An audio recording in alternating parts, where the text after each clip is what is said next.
so this is our AP Chemistry lesson video for Chapter 13. It's Part 2, and I'm going to do 13.4 through 13.6 and finish the whole chapter. I don't think we've had a single chapter in AP Chem where I got to only have to make 2 lesson videos. So let's just be appreciative of it. Alright, so we're going to focus on concentration. So in honors, we really focused on molarity. But there are other ways to express concentration, like parts per million, parts per billion, mass percent, molality, and normality. But we don't actually have to cover any of those. Yes, so let's just move on with what we do know, and that's molarity.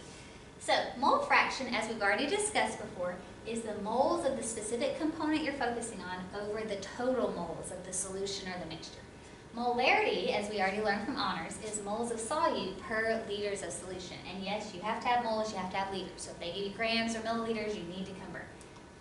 The molarity of a solution does change with temperature because the contraction or expansion of the solution changes the volume. So if I heat something, even though it's not going to expand as much as a gas, that liquid is going to slightly expand, which is going to change the liters of solution, the volume of the solution. So that's going to in turn change the molarity just slightly. So let's look at our first one. So it says, an aqueous solution of hydrochloric acid contains 36% HCl by mass. Calculate the mole fraction of HCl in the solution. So I know to get my mole fraction, which is just represented by H of HCl, I need moles of HCl over moles of the whole thing. I could put total moles on bottom if I want. But right now it just gave me 36% by mass. Okay, so remember, when we have a percentage, we can assume that's how many grams as long as you have 100 grams total. So that means I'm starting with 36 grams of HCl. So I just need to change that to moles. So I add up HCl off the periodic table, and I get about 36 grams. And that, of course, equals 1 mole. So I have 1 mole of HCl in this solution. Okay, but we need the total moles of the solution. Well, what else is present in there? Well, it's an aqueous solution. So that tells me the other thing present is water. Otherwise, they'd have to tell me what the solvent is. So I know it's 36% by mass HCl, that means the other part has to be water. So I just do 100 minus 36 and I get 64 grams of water. Okay, because the two have to add up, of course, to be 100%. So water has a molar mass of 18 grams, and that equals 1 mole. So all I'm doing is just changing both of my masses to moles. And so I ended up getting 3.56 moles of water. So then I just need to divide. So I put my moles of HCl on top, 1 mole HCl, and this is where you have to be super careful, y'all. It's over moles of solution, or total moles, not just the moles of water. So a lot of you, you'll then try to put 3.56 on bottom. You got to put the total on bottom. So it's actually 4.56 moles of solution or total. So that's what actually needs to go on bottom. And so it's very common for people to just put the other number on bottom. And so once I do that, I ended up getting 0.2. And remember, mole fraction is unitless because, of course, moles cancel. All right, so you try the next one.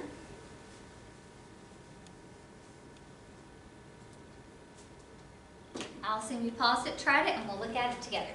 So it says a commercial bleach solution contains 3.62 mass percent NaOCl in water. Calculate the mole fraction of NaOCl in the solution. Okay, well again, we know that the mole fraction is the moles of NaOCl over the moles of the whole solution. So again, they gave me a mass percent, so I know I have 3.62 grams of NaOCl. So I just need to change that to moles. So when I added up NaOCl, I got 74.5 grams.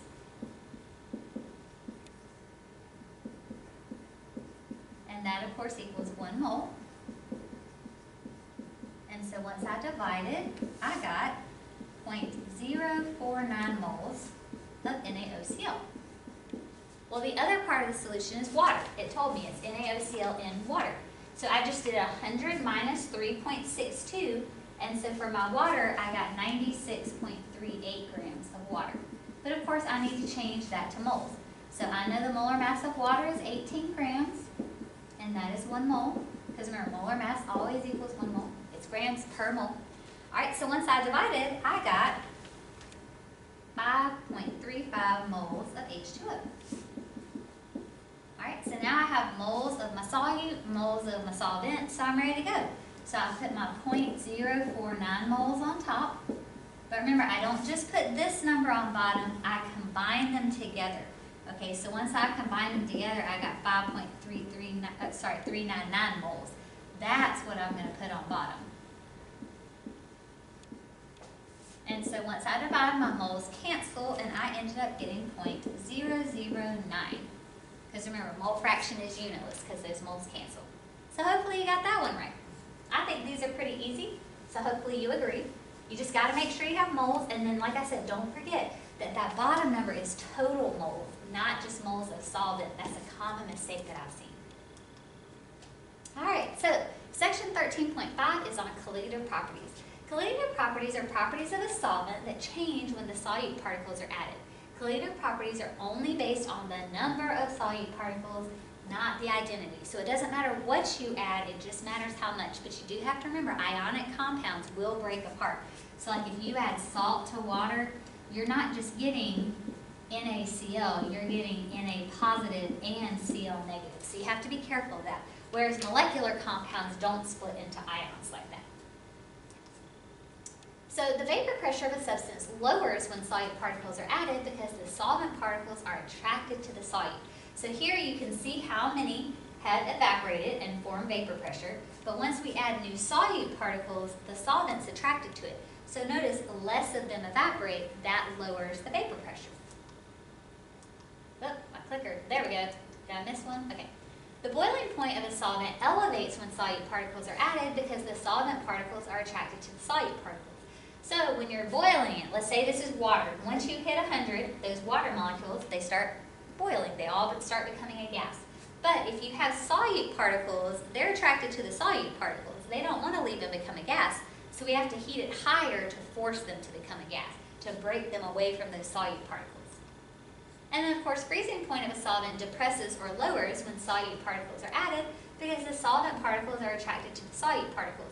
So when you're freezing, like say we're freezing water, it wants to form that honeycomb shape to maximize all the hydrogen bonding. Well, if you have all those solute particles, they get in the way. And then the water doesn't want to form the hydrogen bonding with each other. It's attracted to the solute particles. So you have to cool it down even lower to force them to get into that rigid state for ice. Materials that only allow some molecules to pass through are called semi-permeable. For example, a membrane may allow small water molecules to pass through, but not larger solute particles. Osmosis is the net movement of solvent towards a solution with the higher solute concentration. So yeah, here we have a membrane, and you can see this side has more solute, so higher concentration. This side has lower. So what's naturally going to happen is we need them to become equal. Okay? So because the membrane won't allow the solute to pass through, what instead will pass through is the solvent to get to the other side. So whatever particles can pass through will. It just depends on the size. Colligative properties are considered prior knowledge and should not directly be assessed on the AP exam, so I've just provided a brief overview to make sure you're familiar with them. Okay, so we covered them in honors. And again, you shouldn't be directly assessed by them, but sometimes they do ask questions where knowing colligative properties is helpful. So section 13.6, colloids. Solutions contain very small solute particles. Colloids contain intermediate solute particles, or medium sized. Colloid particles are between 5 and 1,000 nanometers. Now you don't need to remember that number. You just need to remember it's kind of intermediate size. Suspensions contain large solute particles that settle over time. Colloid particles are small enough to seem uniform, but they're large enough to scatter light. So if you look, this is a solution. As the laser passes through, now you can see the two edges where it's passing through either the glass or the plastic. This looks like a cuvette, so it's probably plastic. But you notice you can't see the beam as it passes through the solution itself. That's because the particles are so tiny, they don't disrupt the light at all. But this is an example of it passing through a colloid. And so if you look, you can actually see the beam of light as it passes through because the particles are intermediate in size, so they are large enough to scatter the light, but they're still too small for us to see them individually. The scattering of light by colloid particles is just called the Tyndall effect. So hydrophilic and hydrophobic. We learned about this in honors when we did our polymers lab. So hydrophilic colloids are water loving, so they are attracted to water, they want to absorb water, they tend to be squishy and fun if you put them in water. Hydrophobic colloids are water fearing, so they don't have any interest in water, they try to repel the water. That was like, for example, if you remember our polymers lab, a hydrophilic colloid or water loving was like the Insta-Snow. When we added the water, the polymer absorbed it and it became light and fluffy. And hydrophobic would be like our magic sand. Remember, we put it in the water, and when you pull it out, it was totally dry and the water would just bead off. So adsorption versus absorption. Okay, so we have a D and a B. So adsorption, absorption. So adsorption means to adhere to a surface. So you can remember it that way. They both start with AD. So adsorption is adhering to a surface. Absorption means to pass into the interior. Okay, so if it passes into it, like the Insta-Snow, it's literally absorbing the water. That's absorption. If something just adheres to a surface, that's adsorption. So in the body, hydrophobic colloids can mix with water by adsorbing ions onto the surface. So they're not pulling it into the interior, they are being attracted only to the surface. And you can see right here what I think about biology. Moving on. Removal of colloid particles. Colloid particles are too small to be removed by filtration. So coagulation is the process of enlarging the colloid particles so they can be removed. Because if you can get them to be larger, then you could possibly filter. Heating a colloid or adding electrolytes can bring about coagulation. So here's an example of coagulation. So we have the very tiny particles that we can't see but can scatter light through the Tyndall effect. We add something to coagulate, so notice the particles get much larger. Then they'll settle at the bottom and we can filter it. All right, so let's look at this sample integrated exercise. So depending on what order I've covered stuff in class, if we haven't gotten to chapter 5 yet, then this is going to be confusing for you. But we'll go ahead and look at it anyway. So it says a 0.1 liter, do I have anything on the next slide? Because I didn't leave myself much room to work this out. Oh, I have at the end. I might click to the next slide to work this out. So it says a 0.1 liter solution is made by dissolving 0.441 grams of calcium chloride solid in water.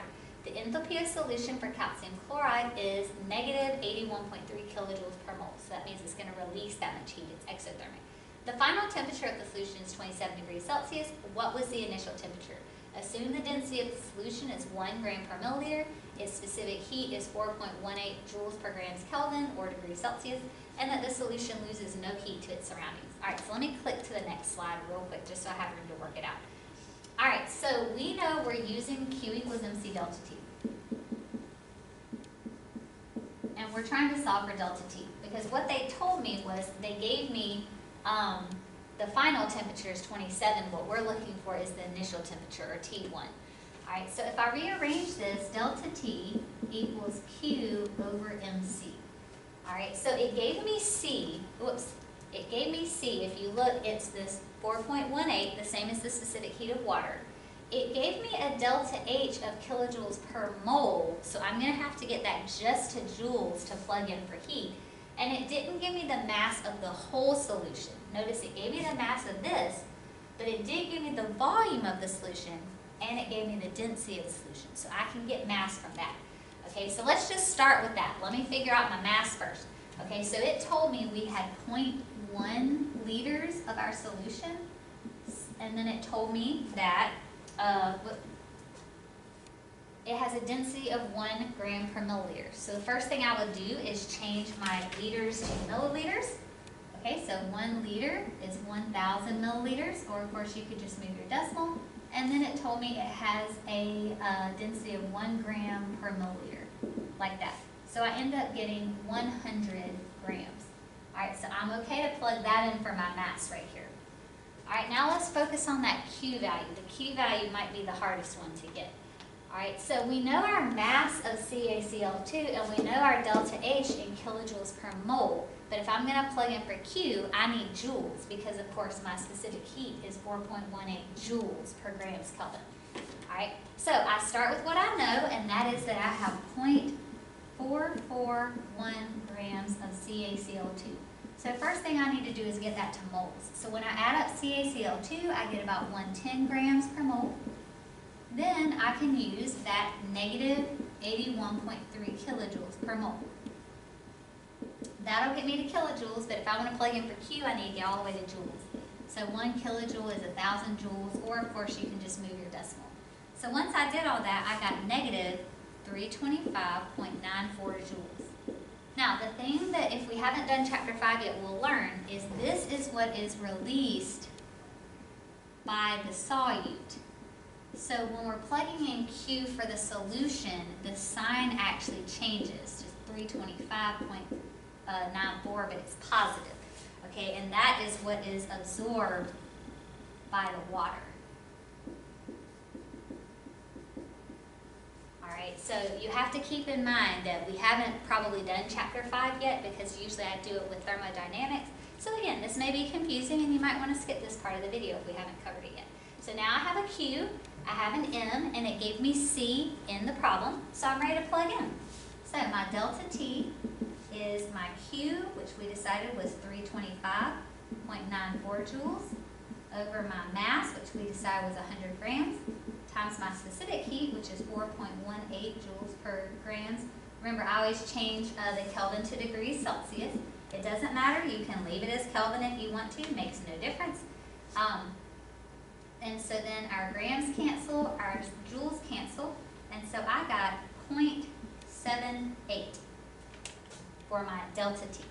0.78. So y'all, delta T is your T final minus your T initial, for T2 minus T1. Okay, I'm solving for my T initial. Okay, so I'm solving for T1. So if I add it to get it to the other side, because of course we don't want it to be negative. Alright, so if I add T1 or T initial to the other side, that'll cancel, and then I can subtract delta T, because we want to get rid of that delta T. So in other words, sorry, that's a whole lot of writing to just know that T final minus delta T is what will give you T initial. So my T final,